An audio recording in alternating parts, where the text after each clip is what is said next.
Welcome to RAIN, the Real Estate Investor Growth Network with your hostess, Jen Josey.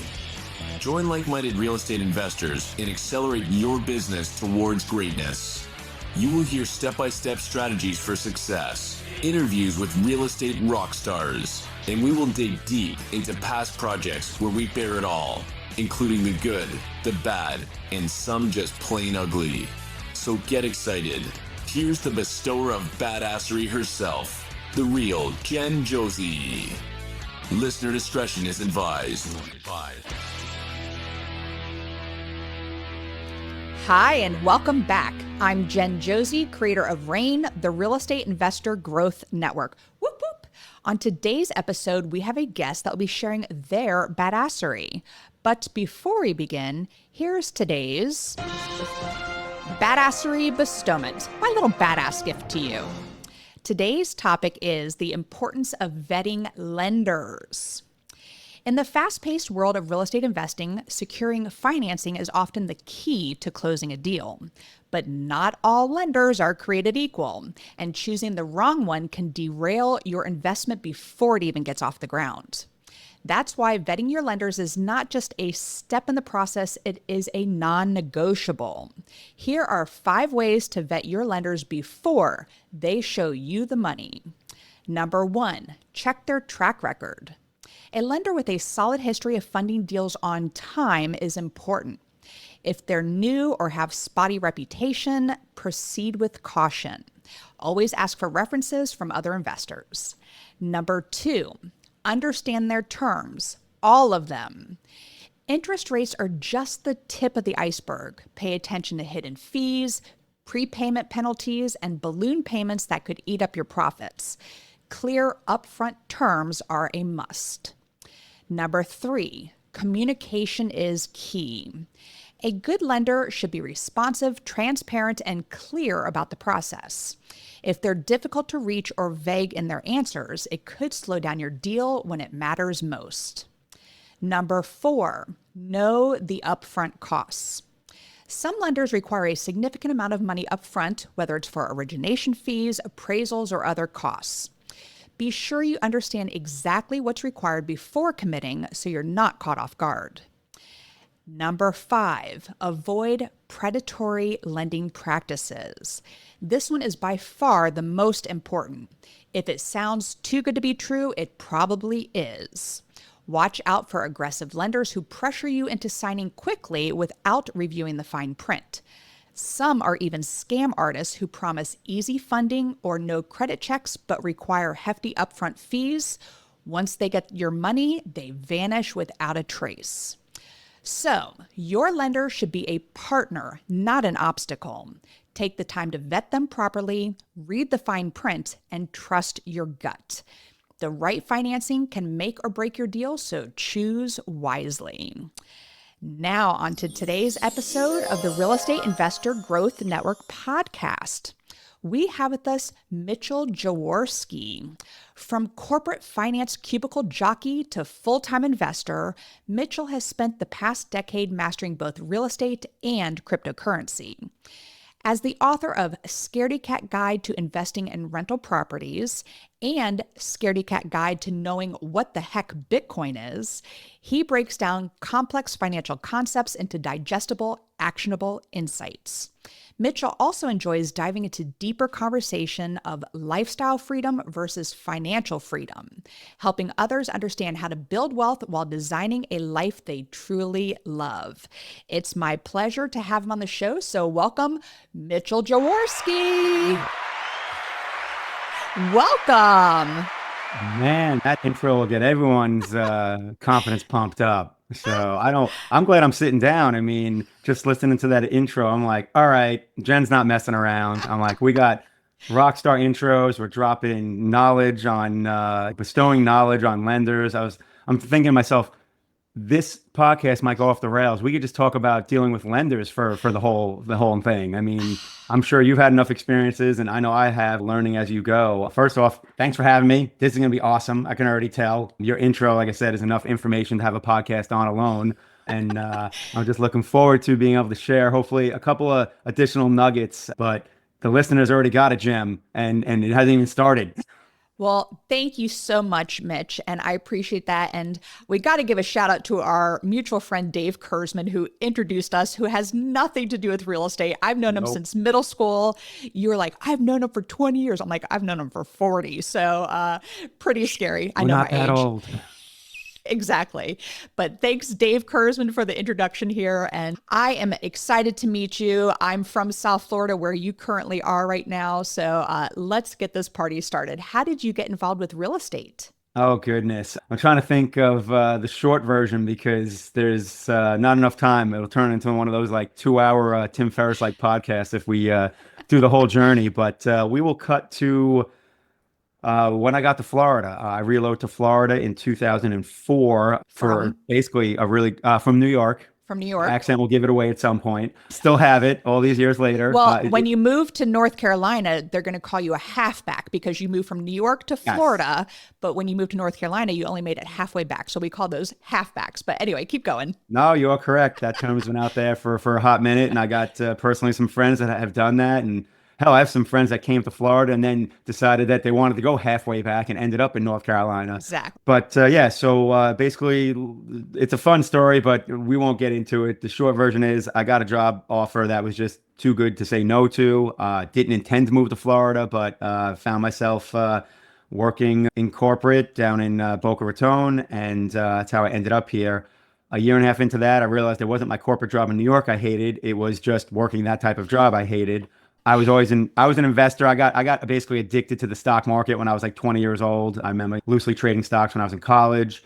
So I was very active in stocks, and I thought like that's how I was going to make $1 million quick, until you realize like day trading is very tough. I did do it at one point full time for a firm in Boca. I did grind by a living, but that's all it ever was. And I realized really only about 2% of the office made like really good money. And I just wasn't built for it. Like you have to have a certain personality type. So I kind of burnt out with that, and was back into corporate finance. And a old colleague who was into stocks told me, he's like, dude, forget the stock market. He's like, you got to start buying real estate. Now, this is 2011, 2012, when in South Florida, everything was still, fire sale, basically the greatest time to buy ever. So I didn't listen to him, of course, because I was addicted to the stock market. But that's what first kind of put it on my radar.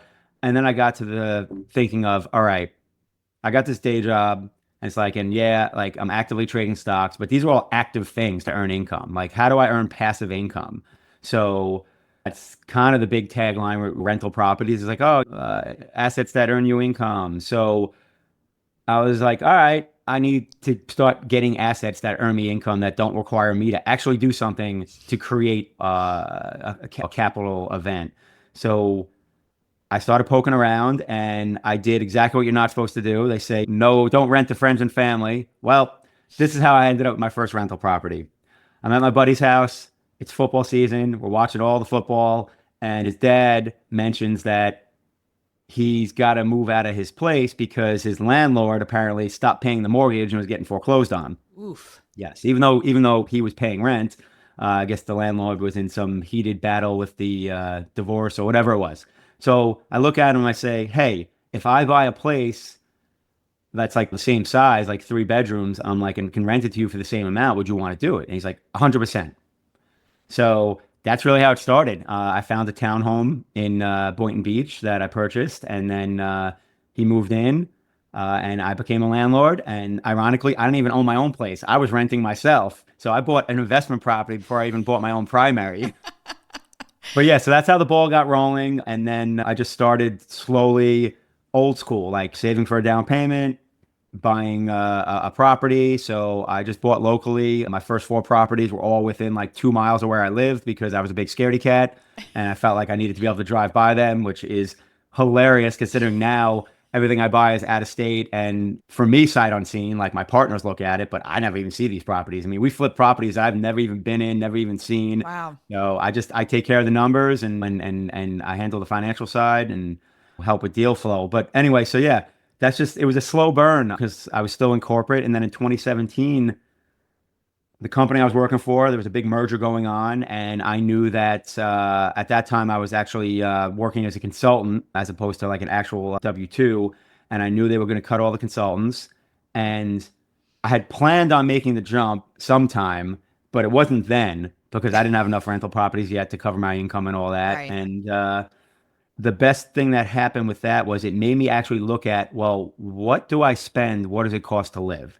Because most of us really don't do that. So this is early 2017. I'm like, all right, well, what did 2016 look like? And granted, my case might have been a little different in that I was very much conservative in that I don't like having like a ton of debt. I'm not bougie or like I don't really like buy a bunch of nice things, whatever. So I had no car payment. I owned my condo outright. So I just had a very low debt load. So when I added everything up and I looked at how much like my life cost in 2016, I pretty much giggled. Like it was, I'm like, there's no way. And I had a rock star year. Like I went to Vegas 3 times. I went to New York like 4 times. I went to Chicago. Like I traveled everywhere.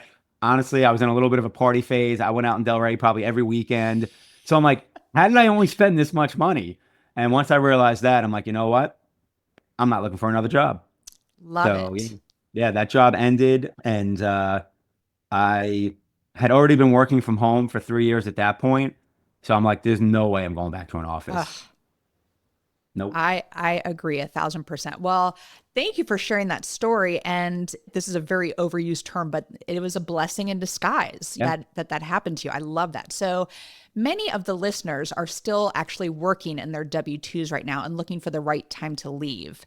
You didn't really have that option, but what were some of the biggest challenges you faced when transitioning from this traditional job to becoming your own boss?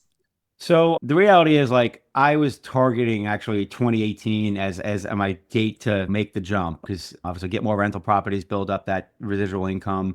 But I will say this, it was a blessing in disguise because the reality is I probably would have slow danced on it, especially kind of like being the scaredy cat. I just wouldn't have pulled the trigger probably, and I would have looked up and it probably would have been 2020 and I probably still would have been miserable at that job. So sometimes your hand being forced is actually a blessing. So the biggest thing is I was still smart about it because I did have some income coming in. Now, granted, it was like a fraction of what my income from my day job was, but I also had saved money. So I had a year's worth of living saved in the Wow. bank.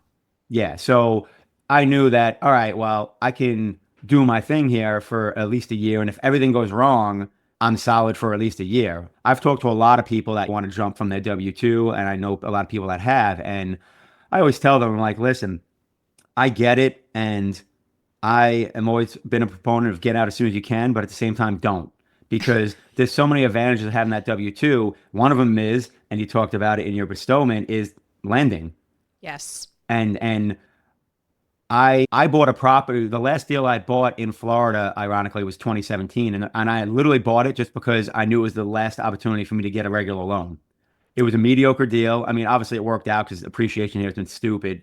But as far as the numbers, it like barely met my threshold. But I'm like, you know what? Screw it. I'm buying it because I can get this loan right now. And in 3 months, I'm not going to be able to get this loan. Well said. Yes, very important. Another thing is insurance too, having to pay for health insurance when not having a job. What are some other things that and to back it up a little bit here, Mitch, I love that you're saying you don't need to jump right away because of these things. So, like you said, the lending, I said insurance. Can you think of other reasons to I mean, stay a those are the little bit two longer? Yeah. biggies, but also it's like, I get it. Listen, it sucks to basically work 2 jobs because like when you have your W-2 and then you're trying to build your own business, I mean, you're burning the candle and it is what it is. And I'm going to quote an overused mantra is that if you're willing to live like no one else for whatever it is, a few Okay. years, then you I, can live this like no is one else the rest my of your life. This is my quote. I use this all the time. I put this in my book. I have a whole chapter on this specific quote. And the quote is, I'll probably butcher it too. Most people, no, entrepreneurship is living a few years of your life like most people won't, so you can live the rest of your life like most people can't. Boom, I nailed it. I don't even know who said it. Exactly. So, yes, Yes. I love that quote, Mitch. And thank you for bringing that up because that I'm is glad you cleaned so it up true. because I was like loosely paraphrasing, which sadly I'm like, why is my memory not pulling this out of the banks? But no, and it's true. And you know what? During that time it sucks, but it's just like it's like the delayed gratification thing, right? You look at every like study on success, and like one of the key components is always delayed gratification, especially Yes. like today's day and age where like there's no delayed gratification because everything's just now, instant, instant, instant. So yeah, people that I've worked with, I tell them, I'm just like, don't be in a rush to leave your W-2 because your W-2, yeah, it might be miserable, but it's a huge resource to you, and leverage that resource as much as you can until it's time to make the jump. And which is crazy because like I left early, but I've talked people off the ledge, so to speak, in terms of like not leaving their W-2 too early, especially if you have a family. Like me, it was easier. I didn't have any kids or anything. So, and I had no like real like bad debt. So my risk profile wasn't that Right. high. It's like I just have to worry about me. And it's like at the end of the day, it's like if stuff really got bad, it's like I'll just drive Uber or something, right? Like, so I didn't really have as many worries. And it's like if you got a family you got to worry about. It's like, all right, well, you got to take this a little more serious, and that doesn't mean you should let it completely scare you from making the jump, but just be prepared. And you're a real estate investor, you know what the saying is. Basically, anytime someone gets started, it's like, listen, if you do it right, you can set yourself up, but it takes 3 to 5 years, and Right. that's if you do it well. So, Yes. people got to ask themselves, all right, am I willing to grind for 3 years where I have my W-2 and I'm doing real estate? And it looks different for everybody. I was blessed in that I was working from home the last few years, so it gave me the flexibility to sneak off and look at real estate during the day. Like I remember driving McDonald's in West Palm Beach, 2 p.m. on a weekday. It's like I got my phone in case any emails pop through, and it's like if something really bad popped off, I'd scoot back home and get in front of my computer if I couldn't do it from my phone. So that flexibility helps. In this day and age, majority of people are working from home. So the flexibility is there. I think there's more of an opportunity to do it than there was in prior years where you really had to like burn the candle and like you were doing all your stuff like on your lunch break or after work or getting up early to get things done before work. But again, it goes back to how much do you want it, and are you willing to basically, I don't want to use like sad words, but be miserable essentially for a few years in order to live the life on your terms the rest of it. So yeah, I think really I just like to always kind of slap people with reality and be like, hey, listen, it sounds great on paper, but are you willing to put in the work and do it? And just make sure you're set up. Make sure you have minimum 6 months worth of savings to live on when you make the jump, and you already have income producing investments that help pay your bills. And it kind of segues into, and I don't know if you want to talk about it now, we could always circle back. It segues into like the different types of financial freedom, Right. right? Which also leans into what is lifestyle freedom. And it's like everyone's like, oh, I want financial freedom, but really what they're talking about is they want lifestyle freedom. They're just thinking about the money piece of it. Exactly. And I'm glad you mentioned that because that is the where I want to take the conversation next, is because one of your talking points is the difference between lifestyle freedom and financial freedom. So can you break out the difference between the two? Yeah, and obviously it's going to come from my perspective, which might be different than some other people's, but because it's definitely a different look if you're a parent with multiple children, as opposed to if you're someone that doesn't have any kids. That definitely changes the dynamic a bit. But at the end of the day, it's just like I look at, and again, these things are kind of like tied, but they're not hand in hand completely because like I've achieved lifestyle freedom, but like I have a level of financial freedom, but I don't have like this like full blown financial freedom. Like I'm not, there's different levels of financial freedom. So I have lifestyle freedom in that my schedule is whatever I want it to be. Right. Like, and that's the dream everyone thinks of when they're thinking about, I want to be financially free. They're thinking about they want to do things on their terms, on their schedule, how they want it, right? So I'm able to do that. But that doesn't mean that I've reached like the pinnacle of financial freedom. Like I've reached a level of it, but there's definitely multiple levels. And lifestyle freedom, like I said, it goes back to, all right, I have the power to choose, right? I can create my own schedule. I can do things spontaneously if I want to, right? I am not basically beholden to someone else's demands, like a boss, basically. It's like I have a job and it's like I have to be at the office at 9 o'clock and I have to be there until 5. And it doesn't even matter if I don't have any work to do, which anyone that's ever worked an office job, I mean, you know what I'm talking about. There's times when I would be sitting in front of my computer for 2 hours, just Yep. twiddling thumbs because I'm like, there's no work left. Yeah, Like, you describing that made me shudder a little bit. I was like, ugh, just the thought of having to go back into an office and deal with all of that. Bring your lunch if you want to work through lunch so that you can leave right? early. Ugh. And then Anyway, pretend to look busy, even though like, and again, and like it depends on your career. Like me, right. worked in corporate finance slash IT, and we had quote unquote close week, which that week we were working like 10, 12-hour days. But then like middle of the month, it would be crickets. So I'd literally just be sitting at the office pretty much doing nothing. Well, we all know I was searching real estate, but or looking at stock charts. But it was just so, yeah, it was just so annoying to me. I'm like, this is the biggest inefficient waste of time. So now I have the freedom to do whatever I want because I have that lifestyle freedom. So, I mean, my schedule is whatever I create. I have some structure, but at the same time, most days I wake up and there's a lot of flexibility on what am I going to do today? I might have some Zoom calls lined up like that I regularly do, but like case in point, like I go play basketball at 3 p.m. at a public park on weekdays. Like, who does that? Like, literally, it's a running joke at the park with the guys. I'm like, does anyone work in South Florida? Like, how do we have like 40 guys at the park at 3 p.m. on weekdays? Like, what is happening here? But again, I wouldn't be able to do that if I didn't have the lifestyle freedom. Like, if I had essentially that day job. So, yeah, lifestyle freedom is just being controlling your own destiny when it comes to your schedule, right?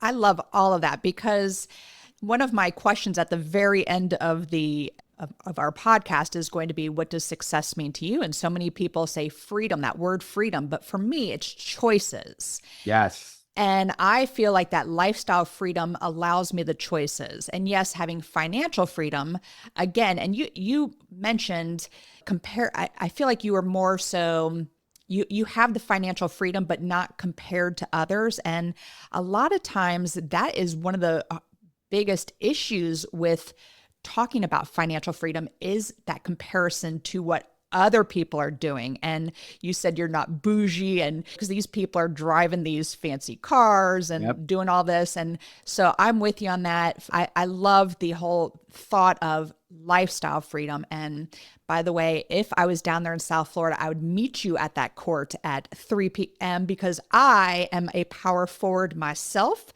And my best feature is boxing out because I use what my mama gave me, and I will never let you get a rebound over me. Just saying. So listen, that's fine. You can be on my team because I'm lefty, so I'm a shooter. So you can. I'm happy for you to box out and grab those rebounds if I happen to miss.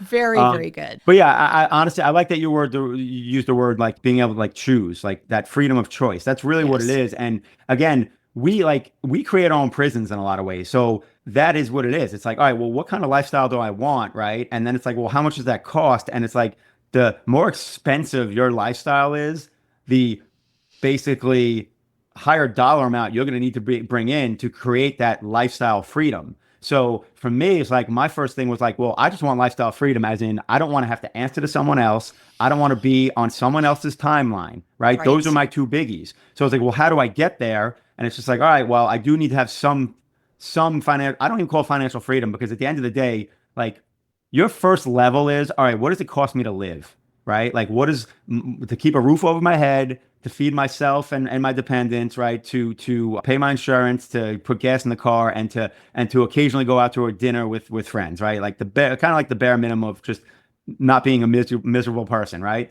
And then once you know what that number is, it's like, all right, sweet, let me get that, and then this really like frees me up, right? But I don't know that I consider that financial freedom, because you can't do anything you want. Like, it's like if you have a friend that calls you up, I'm like, hey, we're gonna go on a 7-day cruise across Europe, and it's gonna be like $7,000, and you're like, I don't have $7,000, right? Like, that's like that first level, right? So like then it's like, all right, well, now I want to level up to be able to do like the fun discretionary stuff more so. But the difference is now you have the schedule to do it, because it's not like, oh, I only have 14 PTO days, and it's like, and I need a week here to go see my family or whatever. And then it's like, now I got 7 days, and if I go on this cruise, then I have no PTO left. It's like, that's not lifestyle freedom. No. So yeah, there's, like I said, there's always gonna be a money component to it, but I think people can find lifestyle freedom much earlier in the financial freedom journey than they realize. You just have to ask yourself what you really want, and what does that look like, and what you're willing to, I don't want to say give up, but it's like, riddle me this. If someone said to you, hey, listen, you're in a position where you could quit your job today and live on your own terms, but instead of you and your wife driving BMWs, you both gonna have to drive Toyota Corollas.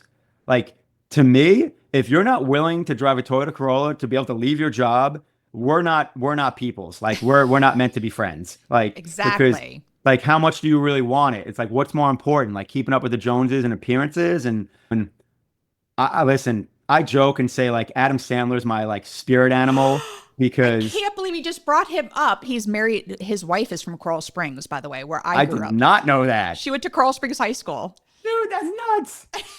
Adam Well, Sandler is my hall pass. I was literally just talking about this. I can't believe you brought up Adam Sandler because I love that's, humor. I mean, that's And talking awesome. about lifestyle, I mean, that man, he does not like wearing a suit. He wears This is his my gym point. shorts. Exactly. And ironically, I mean, Happy Gilmore is my favorite movie, and I've been quoting it literally since like freshman year of college.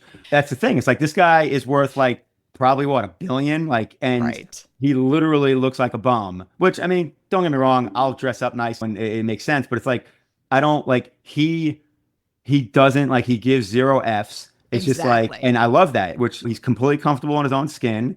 And as I've gotten older, I've gotten more comfortable in my own skin, and I worry less about what people think. Because at the end of the day, it's like when you are comfortable with yourself, like when you know that, like, it's like, all right, I'm a good person, I do the right thing, like, and it's just like, why would I worry about what people think?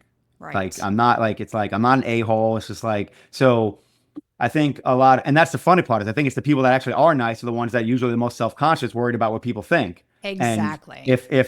and this is going to be a sidebar, but honestly, it's a gem that I got to drop because I went through this journey. I was a late bloomer, and it wasn't until my early 40s where I really started to like get over like the people pleasing trait because people pleasing doesn't make anyone happy, including yourself. Exactly. And my mind got blown when I heard a woman whose name I don't even know. It was like a snippet from a random podcast. And she said, if you're a people pleaser, show me a list of the people that are pleased with you.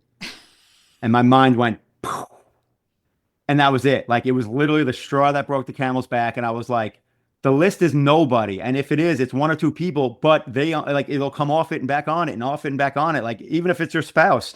And it just gave me the ability to let go and realized, you know what?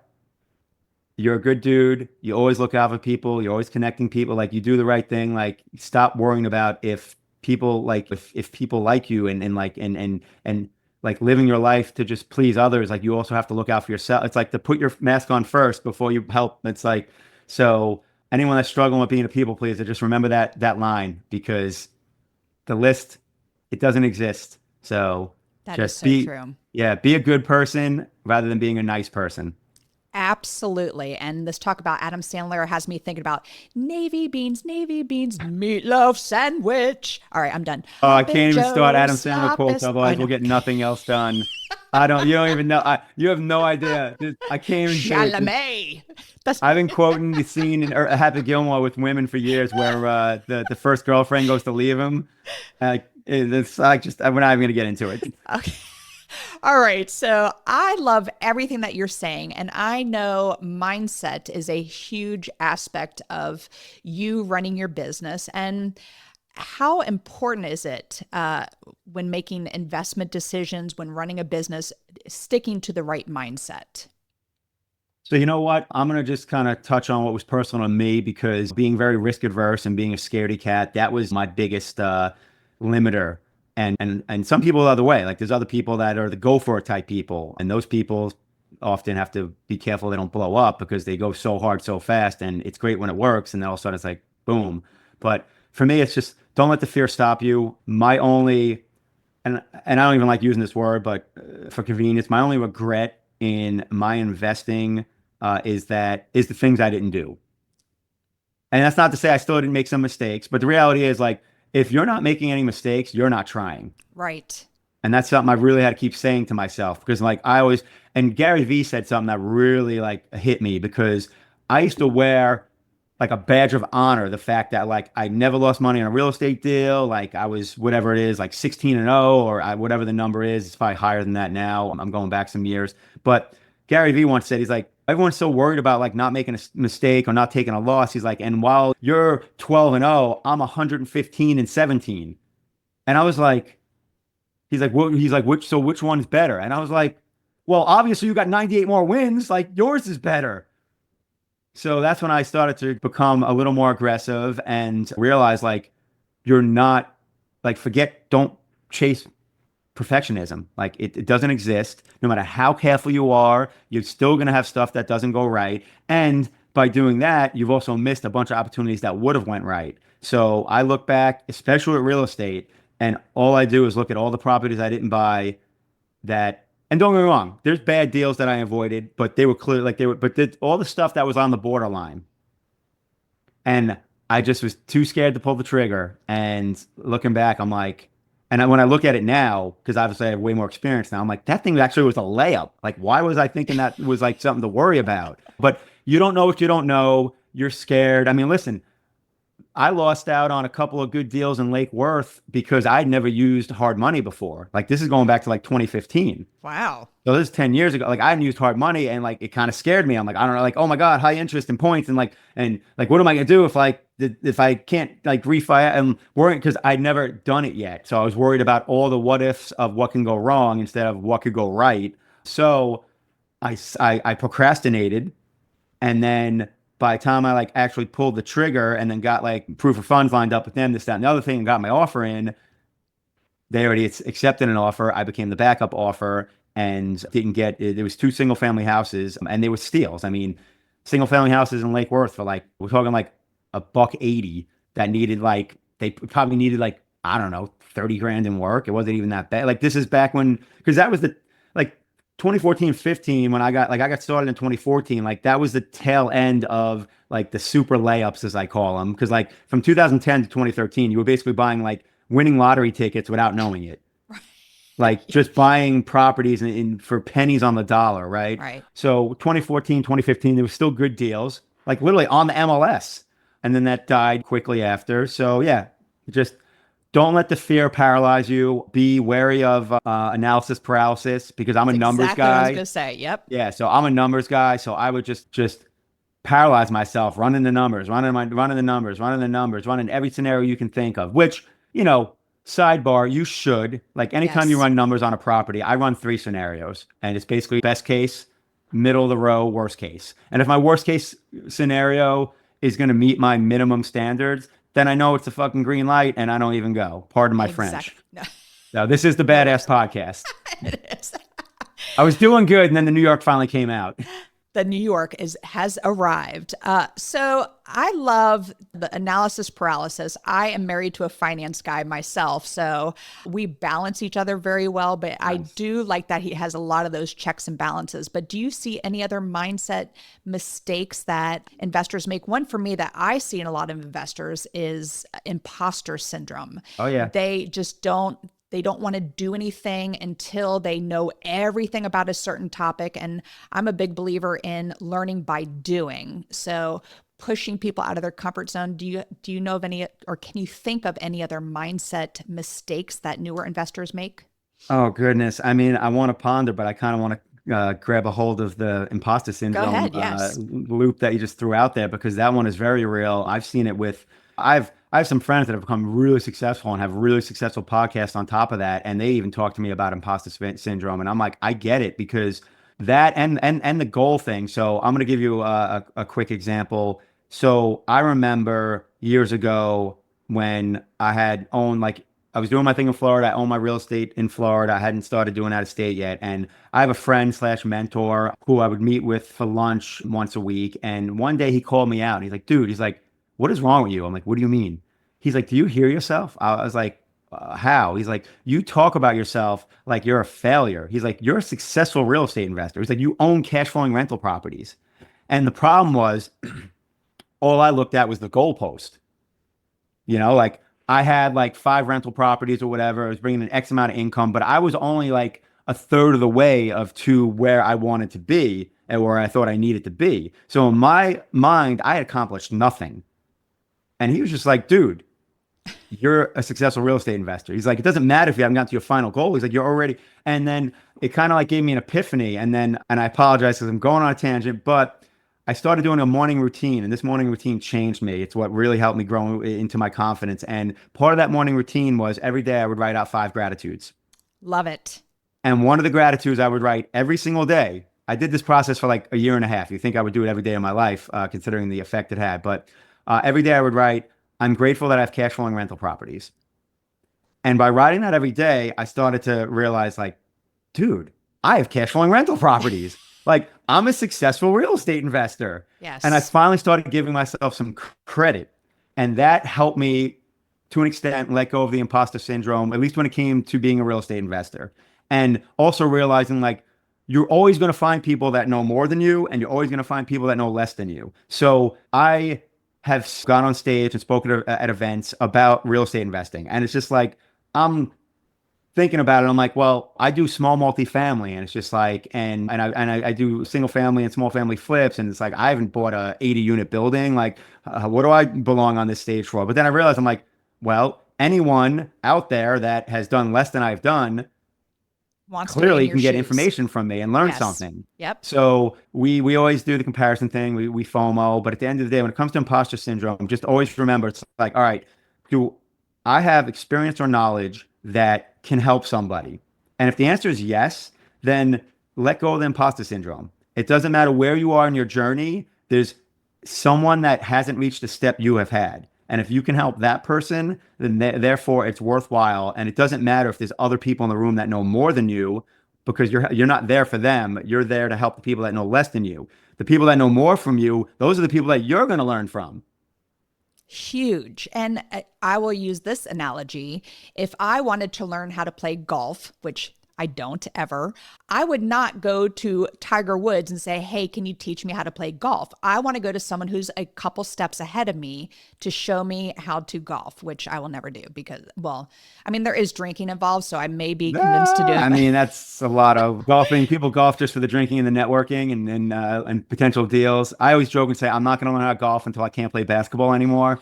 I'm still barely getting up and down the court, but so as long as these legs keep holding up. Oh, you play full court still? Goodness, I'm just half court myself. Just kidding. Yeah, well, I do a lot of half court, yeah, but we'll see. Listen, I'm about to turn 47. My goal is to at least get to 50 hooping it, but we'll see how long it can go. But yeah, I mean, that's spot on. And I saw something recently that really drove that home. And the person said, when you're looking for a mentor, stop looking for essentially the Tiger Woods. Look for someone that's one step ahead of you. Right. Because two things. One, they're going to be 10 times easier to find and actually like be willing to help you. And two, they will help you make that next step because it's a ladder. You got to take every step. You're not Superman jumping from the ground to the top of the tower. So forget looking for Tiger Woods, to use that example again. Like, find your local buddy that like was a good golfer.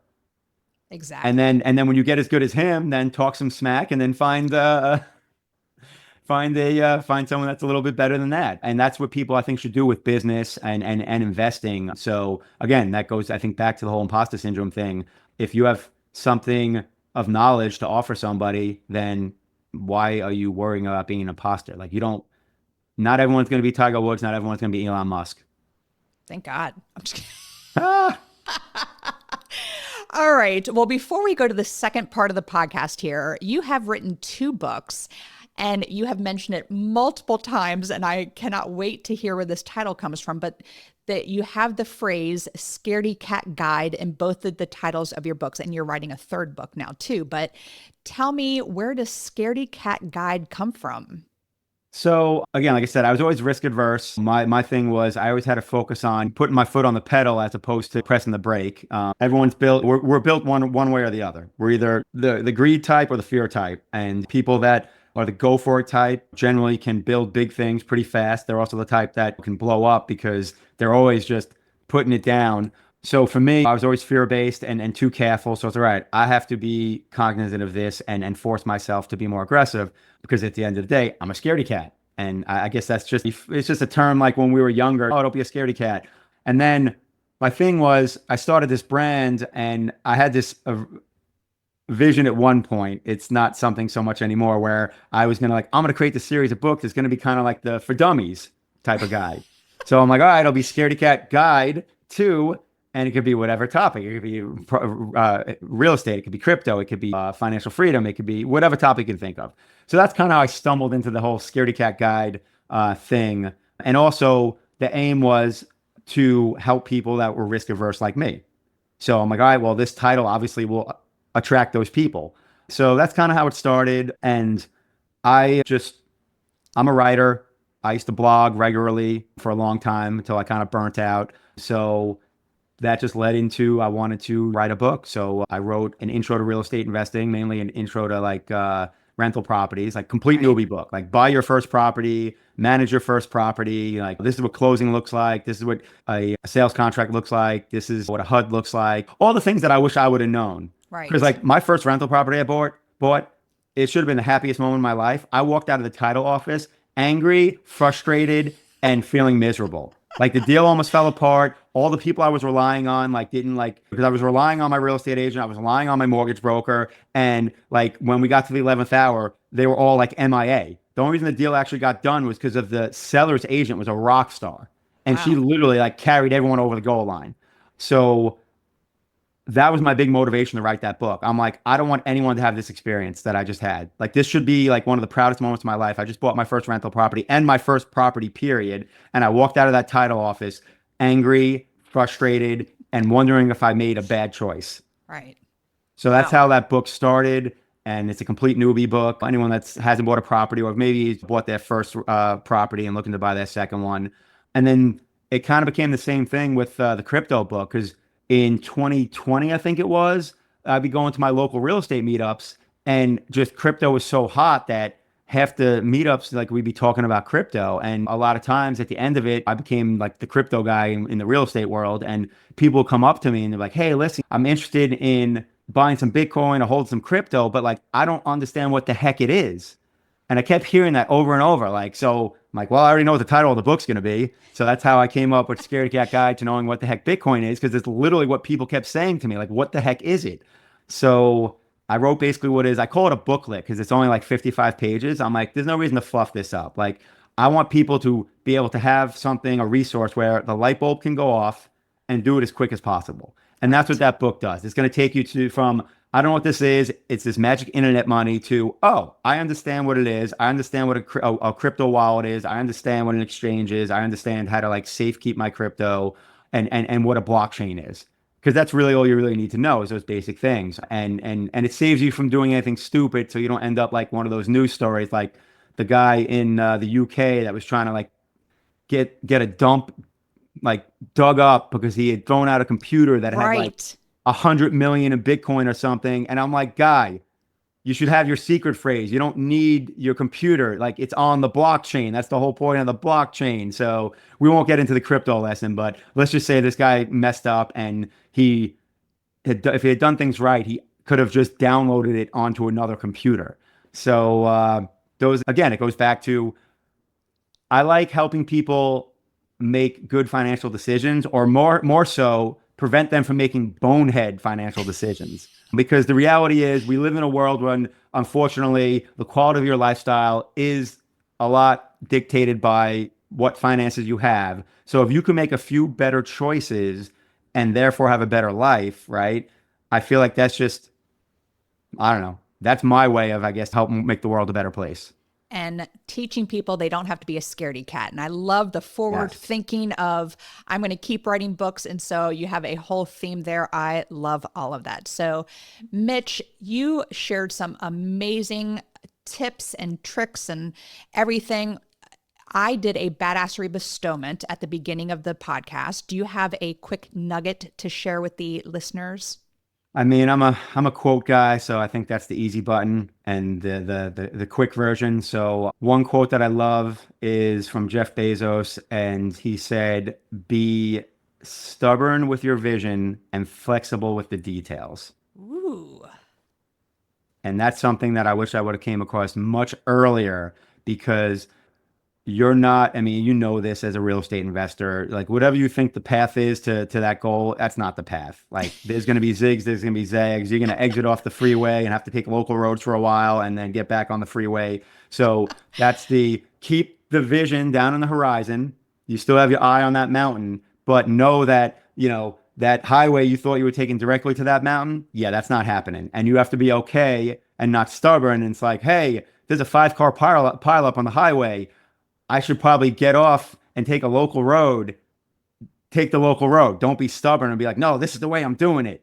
because you're only going to slow yourself down. So just keep your eye on the vision, but be flexible with how you get there because the details will change. It's not going to look exactly like you thought it would when you first started this idea. So I think that's a big takeaway that has helped me a lot. Huge.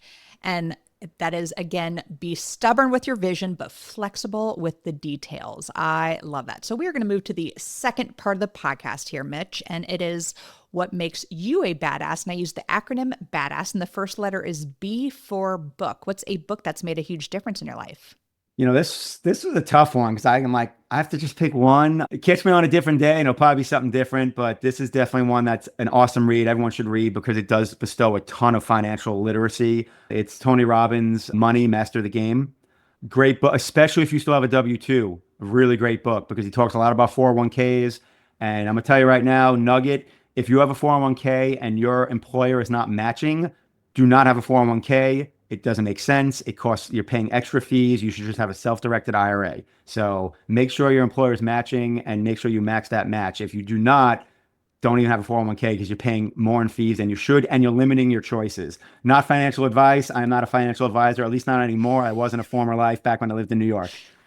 No, that is great advice. We work with a self-directed IRA company and I promote them on my website for rainmastermind.com. And it is a very useful tool with investing as well, because you can borrow from yourself sometimes when you need a little extra to get you through the end of that rehab, or you can lend money from there. And I was just going to say that. Exactly. You have like, going back to our lenders at the beginning in a 401k, like you can't like lend your money to real estate investors. You have a self-directed IRA and let's just say Miss Jen hits you up and say, hey, I have an awesome investment and I'm looking for a private lender. You're like, oh, sweet. I can put my money into something besides stock. And we all know, anyone that's involved in real estate knows that the hard money rates are pretty tasty and it's backed by real estate. So it's relatively safe as long as you deal with a good operator.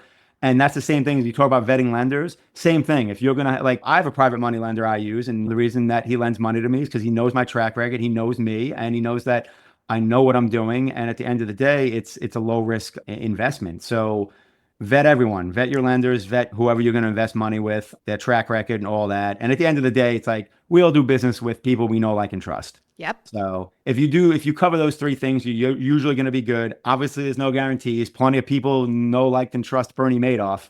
No guarantees in life. Oh my goodness. I think he's living up here in North Carolina somewhere at prison. All right. So the first A in Badass is advice. You've given us great advice throughout this podcast. What's the best piece of advice you've ever received? Man, I feel like I already capitulated on advice giving. I was dropping a lot. You were. The best piece of advice I've ever gotten. Oh my goodness. I feel like I already gave all the good ones. Now I'm scrambling for something new. I don't even remember what I prepped, ironically. Well, like that you were talking I think about, it was the Bezos quote, maybe. Yeah. Well, I like that you were talking about the guy that you worked with who was a stock trader and he said, buy real estate. Well, and honestly, and he was not wrong. This guy bought 3 one-bedroom condos on Clematis for 30 grand each. I want to vomit every time I think about it. I was like, really, bro? Exactly, I'm like, what? where that I is. was so addicted to the stock market that I'm just like, I'm not going to do anything else but real estate. I'm going to make $1 million in 1 year. So honestly, advice-wise, that made me think about timeline. This is something that I actually need to still do better about myself. The clock doesn't stop, right? You're going to look up and 5 years are going to blown by. So yes, everybody, especially in today's society where you got like social media people blowing up and it's like, oh, they go from 0 to 60 in the matter of months and all of a sudden they're made millions. Yeah, that's great. But that's such a small percentage. So you can either chase the lotto ticket, which is what I did with my day trading in my late 20s and early 30s. I wasted probably 5-6 years of what could have been long-term building by chasing the everyday money. Know the clock doesn't stop. Know that doing like the small things you do every day are going to add up. And yeah, the shiny object syndrome is there. Yeah, we all get distracted. I'm like, ooh, a squirrel, right? Like, so just, again, it goes back to that quote, right? Be stubborn with your vision, right? And then take steps every single day. And for someone like me, who's so anti-routine, I'm the least routine people. I don't even know how I have any success because all the successful people I know are routine machines. Right. I have such little routine. And I know it hinders my success. Like I probably could have twice the success I've had if I was willing to have more of a set routine and have certain things get done every single day. So just don't be impatient. Do the small steps. Like life's going to go on anyway. So you might as well do things that are going to at least build the block towards what you want. It's like that saying, how do you eat an elephant? One bite at a time, right? So just that would be the advice I'd give. Like just do the little things every day and just know you're going to look up and it's going to be 3 years later. And you're like, holy crap, I had no rental properties 3 years ago. And now I'm doing my first 1031 exchange because I'm going to sell this one that I have a bunch of equity in. And now all of a sudden I'm flipping this single family into a 4-unit. And I say that as an example. I did that with my partner in Massachusetts. We bought this tiny 2-bedroom single family house. We held it for 2 years. Like we renovated it, refied, because we generally do the burst strategy, which people say is dead. It's not dead. It's just much harder to find. Right. So, and we rented the property for 2 years, and then we sold it 2 years later, and the profit we made off of it, we used as a down payment on a 4-unit. So it's like, awesome. And that was over the course of basically 3 years. So just let time, especially with real estate, right? You know the saying, and I'll end this segment with that. You don't wait to buy real estate. You buy real estate and wait. Yes. Well said. All right. The D in badass is for drive. What drives you to be successful? Oh, man. Well, this goes back to the lifestyle freedom. Right. Right. And part of that is, this is going to sound bad because it's the opposite of whatever. Everyone else is so driven and they want to go. So I'll give a quick example of, so the actor, Matt LeBlanc that played Joey on Friends. Yes. I found out he's my spirit. How you doing? Yeah, how you doing? Well, I found out in real life he's also my spirit animal. Him and Adam Sandler are like my spirit animals. So I was watching this random like late night show. Like it was a clip from him being on a late night show a few years ago, and he basically said, he's like, yeah, after Friends I did Joey. He's like, and then after Joey, I'm like, oh, I'm gonna take a year off. And he's like, and I had my daughter. He's like, and then a year turned into 3. He's like, and then I did Man with a Plan. He's like, and then after that, he was like, oh, I'm gonna take a little time off. He's like, and then I just decided I'm good. And the host is like, well, what do you mean? Like, what do you do? He's like, nothing. He's like, well, what do you mean you do nothing? He's like, what, like you, when you wake up in the morning, like, what does your day look like? He's like, most days I wake up and I ask myself, what do I need to do? Nothing. And he's like, and I couldn't be happier.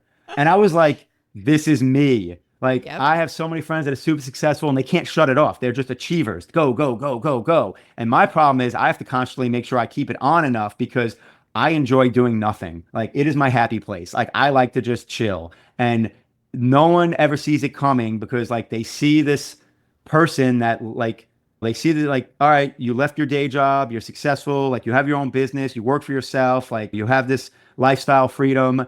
And they think that I must like be building like these awesome, like I'm not trying to build an empire. I don't want to be a billionaire. Like I have friends that want to be right there with you. Yeah. I have friends that want to be billionaires, and more power to you. And I'm rooting for you. And if I can help you along the way, awesome. But like I see what needs to go into having a certain level of financial success.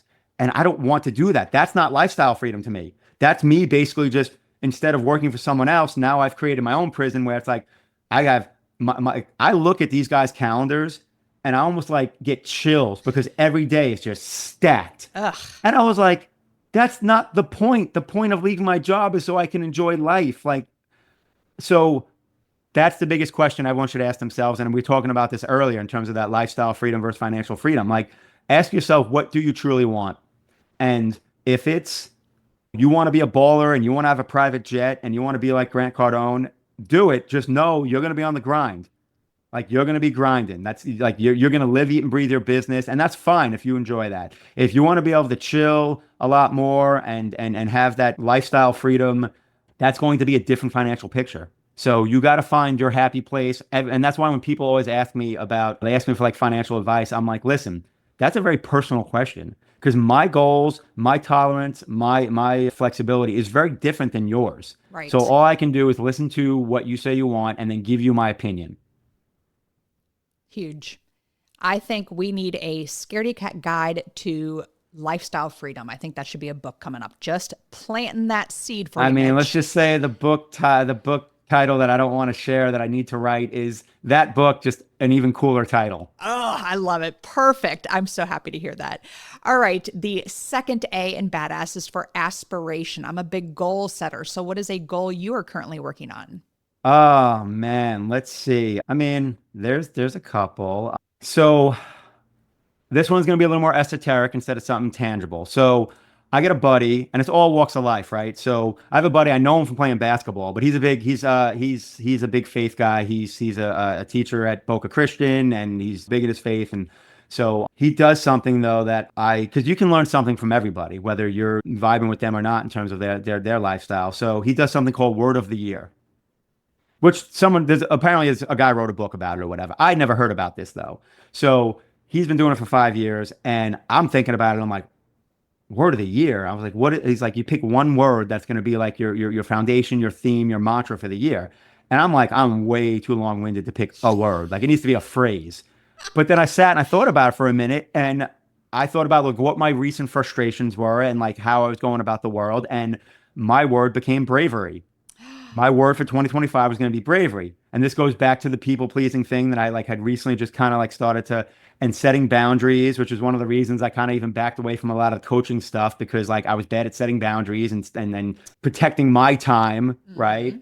So that was my word of the year. And my aspiration for this year is to honor that word as much as I can. I will tell you, we're 3 months into the year. I've already honored that word and failed that word multiple times. Right. There's been times where there's been uncomfortable conversations that I've stepped into and honored bravery. And there's been times where there's moments of whether it's like maybe an investment that I said I was going to be more aggressive in, and then I still wasn't. And I failed the word bravery. Right. But that's what it was for me, because I'm like, all right, when I look back over the last few years, what is it I'm not happy with? And it's all right. I need to start stepping into the uncomfortable conversations more. I need to start enforcing boundaries with a little more authority. I need to get even more comfortable with the word no. I need to honor my word when I say, all right, I'm going to be aggressive in this investment. Like I've been waiting for Bitcoin to get to this price. I'm going to buy X amount. And instead of playing it safe and always like being like, oh, well, just in case it goes down more. It's like, that wasn't the plan. So bravery is my word. Everyone, honestly, I suggest everyone, even we're only 1/4 into the year, I suggest everyone comes up with a word of the year. I think it's been a really, really good motivator for me and something that has helped me keep it top of mind. Huge. And I actually did this exercise, I think it was probably 3 or 4 years ago. And my word of the year was start. It was just start. Get out of your rut and just start. Go do it. But I don't have a word for this year. I don't know what my word would be, but thank you for bringing that up, because that is great advice, and it is a huge goal to set and put it on one word too. That is tough to break it down to one word. All right. The first S in badass is for systems. What systems do you have in place to help you achieve success? I will openly admit this is the weakest part of my game. Again, and this goes back to I'm not a routine person, and so I don't use a lot of systems, and that's and I know it's probably the biggest Achilles heel in my businesses. So yeah, I mean, obviously I leverage Google Calendar. Everyone should at a minimum leverage that, because there's no way you're going to remember to do all the things you think you are going to remember you need to do. And then when it comes to real estate, I mean, there's so many different softwares out there. I, at this point, should have probably upgraded to like a Buildium or an Appfolio, but I'm still just using apartments.com for my leases and for my rental payments. And then everything else I'm still kind of doing manually. I make fun of myself about it. I mean, same. We are at apartments.com. That's what we use as well. There you go. And so, I mean, yeah. we have a small multifamily that we have someone managing for us, but apartments.com, it rocks. It's easy. So it gets the job done. It does get the job done. So you know what it is? It's like anything else, right? You don't change until the discomfort of not changing has grown bigger than, so we're getting there. Like, I figure like we're like maybe 1, maybe 2 properties away to the point where I'm like, all right, now this is just dumb. Like we just need to upgrade and go to whether it's Buildium or something like that. So it's in the near future. I think we've done the last year, we've done more flips than normal. And I'm like starting to think, I'm like, are we subconsciously doing more flips so we don't force ourselves to upgrade like by getting more units? I hear you. Well, Mitch, I could talk to you for hours. You Yes. are a great conversationalist. So to wrap up this badass, the final S is for success. And I said what success means to me, which is choices, but what does success mean to you? It is what I've already attained. I just want more of it. Lifestyle freedom. Perfect. So success for me is lifestyle freedom. I've reached that. So now I have to force myself to stay motivated enough to reach the next level of financial freedom. I always talk about there's like 3 levels of financial freedom, I think I talk about. And I'm at level 2. I want to get to level 3. So level 1 is when you basically have your basic necessities covered. You're not going to be on the street, even if you don't work. Level 2 is, all right, I've basically replaced the exact lifestyle I had when I had my day job. And then level 3 is, all right, now I can do that next level stuff in terms of I can call up all my childhood friends and be like, meet me in Vegas.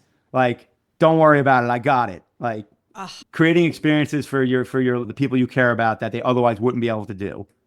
I love all of that. Well, it has been such a pleasure having you here. And for the listeners, how can they find you if they want to buy your books, if they want to maybe invest with you? What's the best way for listeners to find you? So as far as the books, I mean, they're on Amazon. If you go on Amazon and just search my full name, Mitchell Jaworski, the books will pop up.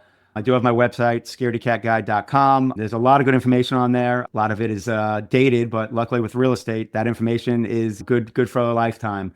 And then obviously you can find me on Facebook, Mitchell Jaworski. And yeah, that's kind of the main things. I do the bare minimum of socials. Well, I am now following you on Facebook thanks to Nice. Dave doing the introduction there. So, Mitch, this has been such a great conversation. Thank you so much for being here today. I appreciate the time so much. It was awesome. Absolutely. And that is all. Thank you for listening. And we'll catch you on the next episode. Now, go out there and share your badassery. And don't forget, make it a great day. Take care. Bye-bye. Whoop, whoop. Thank you for listening to RAIN, the Real Estate Investor Growth Network. Be sure to subscribe on your favorite podcasting platform so you never miss an episode. If you need more badassery, you can follow Jen Josey by visiting therealjenjosey.com or become a member of RAIN by registering on rainmastermind.com.